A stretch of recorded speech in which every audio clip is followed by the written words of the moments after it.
C'est l'un des joyaux architecturaux de la Côte d'Azur et un haut lieu de l'art contemporain. Bienvenue à la Villa Noailles. Niché sur les hauteurs de Hyères et entouré de remparts médiévaux, cet édifice tout droit sorti des années folles nous frappe par son inspiration cubiste. Cette villa, c'est tout d'abord l'histoire du vicomte Charles et de la vicomtesse Marie-Laure de Noailles. En 1923, les deux mécènes d'avant-garde commandent au jeune architecte français Robert Mallet-Stevens une petite maison intéressante à habiter. L'objectif est alors d'y élire domicile une fois l'hiver venu, lorsque la saison se fait plus clémente à Hyères qu'à Paris, là où ils vivent. Les mots d'ordre de cette construction, modernité, hygiénisme et simplicité. Des influences qui se ressentent aujourd'hui lorsque l'on déambule dans la Villa Noailles, remplie de curiosités architecturales pensées pour être pratiques au quotidien.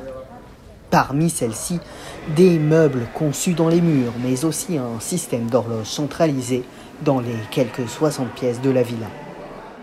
Le destin de cette maison est aussi, dès le début, lié à l'art. Elle est destinée à recevoir les artistes soutenus par le richissime couple entre designers, photographes et créateurs de mode. Aujourd'hui, le lieu de culture s'inscrit dans cet héritage. La Villa de Noailles, ça n'a jamais été un lieu comme tous les autres. Charles et Marie-Laure de Noailles ont toujours pris des positions qui n'étaient pas forcément comprises en leur temps, souvent assez novatrices en tout domaine. La Villa de Noailles, elle s'est un peu naturellement aussi placée dans cet état de fait-là. En soutenant la jeune création, on est forcément dans l'avant-garde. L'avant-garde, ça permet de faire bouger un peu les choses et les lignes. Et du coup, les jeunes artistes, ils sont pas du tout conformistes. Entre 1925 et 1933, les extensions à la maison principale se sont succédées.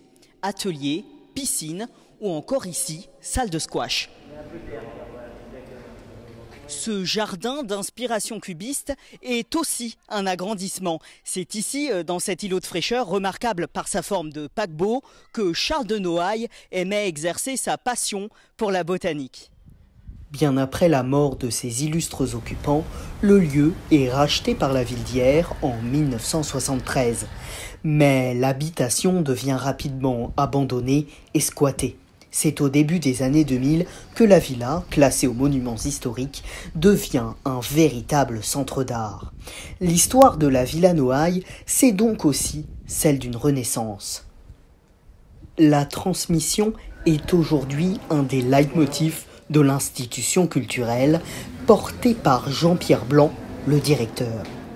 C'est un public le plus large possible qui est visé dans notre centre d'art. On a signé une convention d'objectifs entre la métropole et l'académie de Nice pour que tous les gens qui traversent des établissements scolaires de la métropole doivent fréquenter au moins une fois dans leur cursus la Villa de Noailles. Ça, c'est une obligation, mais qui a du sens et qui permet de donner envie à ces enfants ou ces adolescents qui y viennent une première fois, d'y revenir, peut-être avec leurs parents ensuite, ou d'y revenir quand ils sont plus grands. Tous les moments sont importants. La vocation artistique de la maison se poursuit encore aujourd'hui avec l'accueil de nombreuses expositions, mais aussi l'organisation du désormais mythique Festival international de mode et de photographie.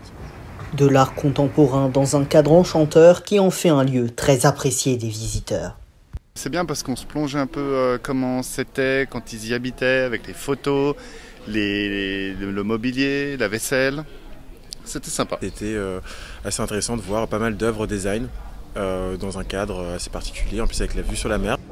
Depuis presque 100 ans, la Villa Noailles n'a donc pas cessé de fasciner et de se renouveler.